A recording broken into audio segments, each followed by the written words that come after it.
Oh, praise God, hallelujah. Odofo nyankopon sha bebre mi ma wakwaba. Edi ba na wotwe wie nkra nhye dwumedie yi so. Brofo beka say your weekend Bible inspiration. And then so yeda foforo nyankopon aya I trust say ye ni gi wo mo. Ai empa ba wakwan bia so, enje mo nso wakwan bia so. Bibia wo ye bia koso afa wo ho to asafo Awurade so. So kraba kokra na ebenya nkwadwe ewo asema wo kemo. Anase woni ye bia anase mo a wode ma obi a Awurade ema embre mo na obeka wa botire ho hallelujah empa ba na wotwe wie ye hwe ye nyankopon kwan so no nkasa ebema na ni onyam ayekese onyame tiasefo a weni ku ye ho ade nyina obo ye ho pan enenso so Awurade na wotwe wie ye so ka ye ho na fa ye twa na ma woni onyam nyekese yada wase bebre wo Jesus Christ udimo ene ya bompaye amen. Odofo ene yebeka enyum eduesia enum Psalm 65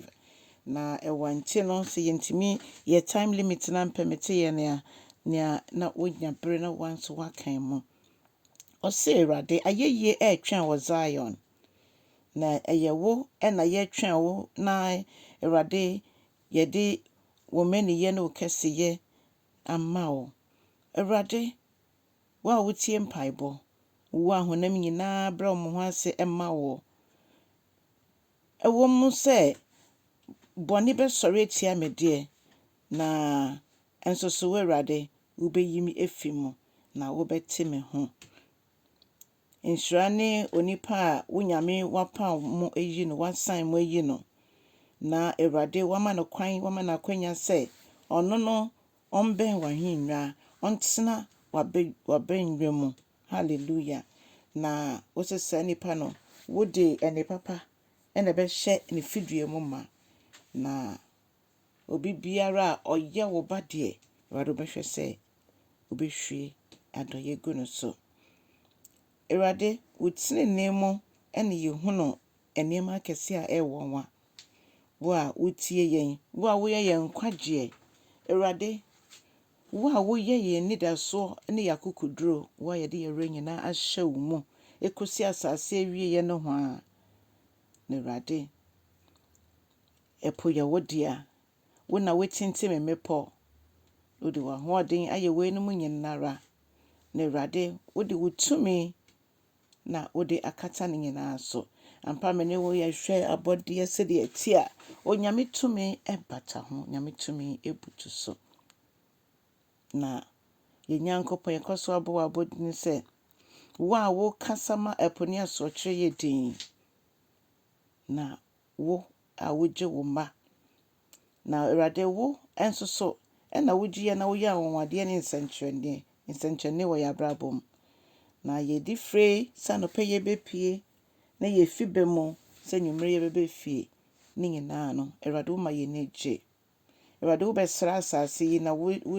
wota asase no na wo de nepa ewura asase mo Awurade ensu ahodo ye wo dia wo na wo ma ye ne ye bedi nia okuafompo ekodua na Awurade wo siesie ni nyina ma na fifi na so aba wo na wo to nsu gu so ema ne enyini Awurade wo se afi wo de papa ene bebo ya botire wo de ayemye ne bebo ya botire wo de papa ye ne bebo ya botire na wama ya tiase se yakwan mu no nia ebesi yakwan mu ebe ye from wo be ma Awurade ye kwaye mu wo be ma ye nsre so abeda ne kwaye mu wo be ma enema pa ene be fifi e o ya brabo bebe ye ni nna no Awurade we bie kwan e de ato ho na empo emepo nketo a omowo enchenchen omoni beje ombedi ehurusi hallelujah emon science wo de eduaba ene niama papa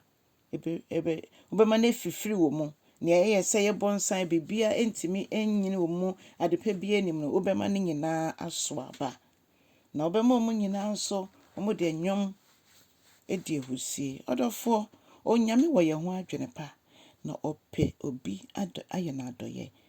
Odofo menye me menye o na yentimi nso nyame adwuma mu ne yenye emfa nhye ne din kronkron ne onyam. Onyame nokwafo no ye de ho to no so a o ma ne si yenyiye. Emma o wirenho, emma wa bemu embu ne momono kosoa fa wo ho to asafo Awurade so. Ono kita wiase nyina wɔ ne nsɛm no obekra ye mu aye ho ma asɛm. Nyame nhyɛw na wotwe wie cha asɛm no na twe okra bi so Awurade. Onyame nye okese no ntre wahye mu wanche no usane wona ni onyem ye mu biara anye oyeraba. Twe ho so ye na ma Kristo kwan mo ndi ne hene wo abrabom. Onyame nhyɛw. Bye bye.